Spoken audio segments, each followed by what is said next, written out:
নমস্কাৰ বন্ধুসকল, মই বিকাশ অন্য এটা নতুন গুৰুত্বপূৰ্ণ ভিডিঅ'লৈ আপোনালোকক স্বাগতম জনাইছোঁ। আহক বন্ধুসকল, ভিডিঅ'টো আৰম্ভ কৰোঁ।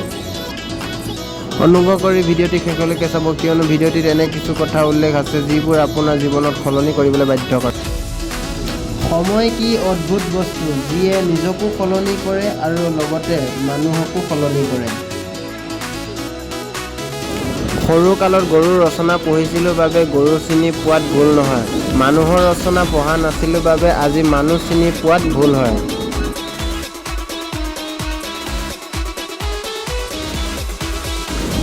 জীৱনত কাৰোবাৰ ওপৰত বেছিকৈ নিৰ্ভৰ কৰাটো কেতিয়াও উচিত নহয়, কাৰণ আন্ধাৰত নিজৰ ছাঁটো কাষত নাথাকে।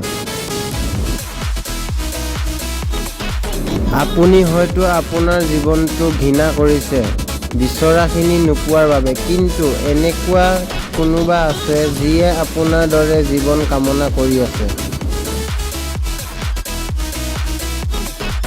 নিজকে আনৰ লগত তুলনা কৰা বন্ধ কৰক। যি আছে তাতেই সন্তুষ্ট হওক আৰু আপুনি সুখী হ'ব।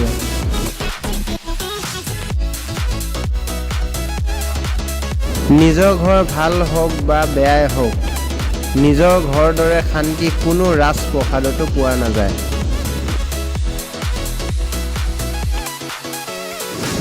এটা ভুল শব্দই যেনেকৈ গোটেই লিখাটো নষ্ট কৰি পেলায়, তেনেকৈয়ে এটা ভুল মানুহ জীৱনত আহি গোটেই জীৱনটো নষ্ট কৰি পেলায়।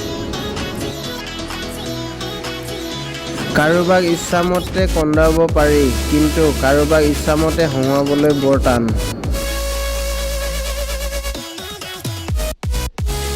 জীৱনৰ কাহিনী ইমান চুটি নহয় যে এদিনতে শেষ হৈ যায়। হাঁহিব লাগে, কান্দিব লাগে, এইবোৰ লগত জীয়াই থাকিব লাগে।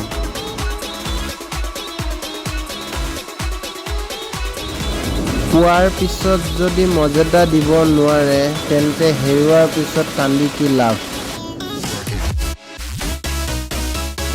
বিশ্বাস যদি এবাৰ ভাঙি যায়, তেন্তে হাজাৰ সত্য অমূল্য হৈ পৰে। আজিকালি কাৰোবাক বুজোৱাতকৈ মনে মনে থকাই ভাল।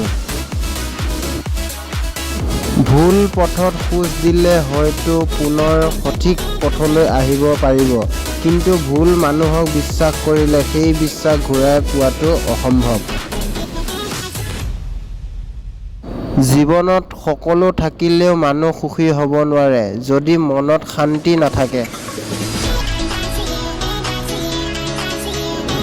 তোমাৰ মূল্য বুজি পোৱাজনক কেতিয়াও অৱহেলা নকৰিবা। ভুল কৰিলেও গুৰুত্ব বুজি পোৱাজনক এৰি যোৱাৰ কথা কেতিয়াও নাভাবিবা।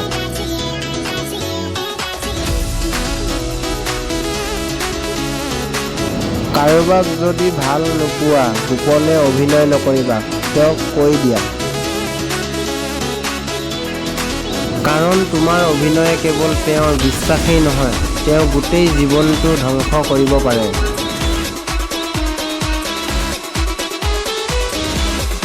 যিজনে কাৰোবাক হৃদয়ৰ পৰা ভাল পাব জানে, তেওঁ সকলো পৰিস্থিতিত আপোনজনৰ কাষত থাকিব পাৰে। বন্ধুত্ব আৰু ভালপোৱা সঠিক মানুহৰ লগত হ'লে জীৱন সলনি হৈ যায়, আৰু ভুল মানুহৰ লগত হ'লে জীৱন শেষ হৈ যায়।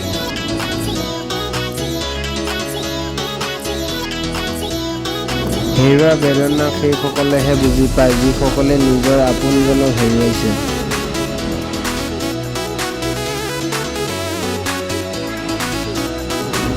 যেতিয়া এজন ব্যক্তিৰ প্ৰয়োজন শেষ হয়, তেতিয়া তেওঁৰ কথা কোৱাৰ ধৰণো সলনি হয়।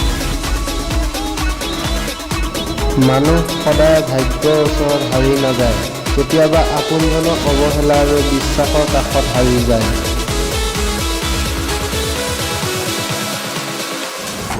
গাড়ী এখন বেয়া হ'লে যেনেকৈ গাড়ী মেৰামতি কৰিবলগীয়া হয়, গাড়ীখন পেলাই দিব নালাগে।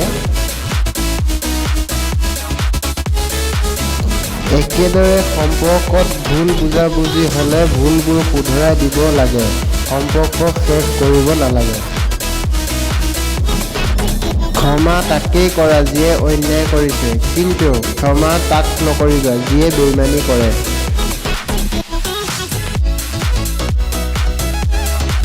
মানুহ যেতিয়া বিপদত পৰে তেতিয়া তেওঁলোকে উপলব্ধি কৰে যে পৃথিৱীখন কিমান কঠিন আৰু নিজৰ মানুহবোৰ কিমান নিষ্ঠুৰ।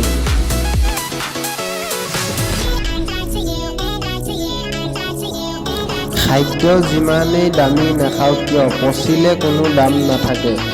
একেদৰে মানুহ যিমানেই শিক্ষিত নহওক কিয় মানৱতা অবিহনে তেওঁৰ কোনো মূল্য নাই।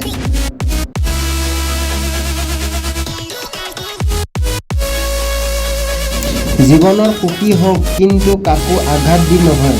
জীৱনত লাভৱান হওক কিন্তু কাৰো ক্ষতি কৰি নহয়।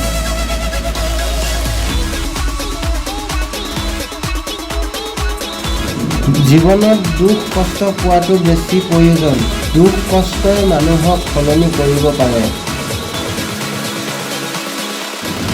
যদি আপুনি আনৰ ক্ষতি কৰিব বিচাৰে তেন্তে আপোনাৰ নৰপতন নিশ্চিত। দুদিন আগতে বা দুদিন পিছত পাৰ্থক্য মাথো সময়।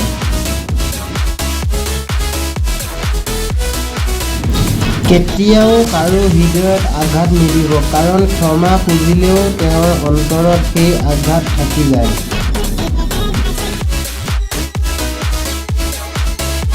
জীৱনত কোনো সমস্যা আহিলে দুখ নকৰিব, কিয়নো সুখ দুখৰ সৈতে আমাৰ জীৱন। দুখ আছে বাবেই সুখৰ ইমান দাম। প্ৰতিদিনে নিজকে কমেও 1% উন্নত কৰক। বছৰৰ শেষত চাব আপুনি মুঠ 365% হৈছে।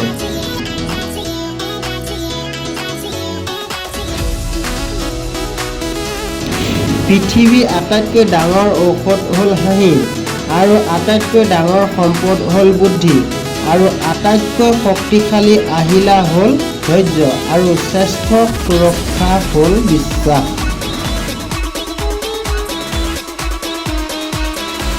মানুহক ভাল পোৱা উচিত, কিন্তু তাৰ কাপোৰ কানি টকা পইচা আৰু সৌন্দৰ্যৰ দ্বাৰা নহয়, মনটো কিমান ডাঙৰ তাক লৈ।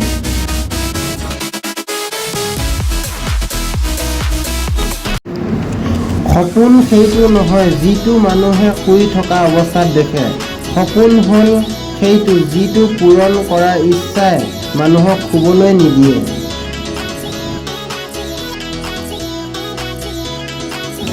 জীৱনটো সহজ নহয়। বেছিকৈ কথা পাতিলে সকলোৱে পাগল বুলি কয়, কম কথা ক'লে সকলোৱে এটিটিউড বুলি কয়, আৰু কাৰোবাৰ লগত কিবা কামৰ বাবে কথা পাতিলে স্বাৰ্থপৰ বুলি ক'ব।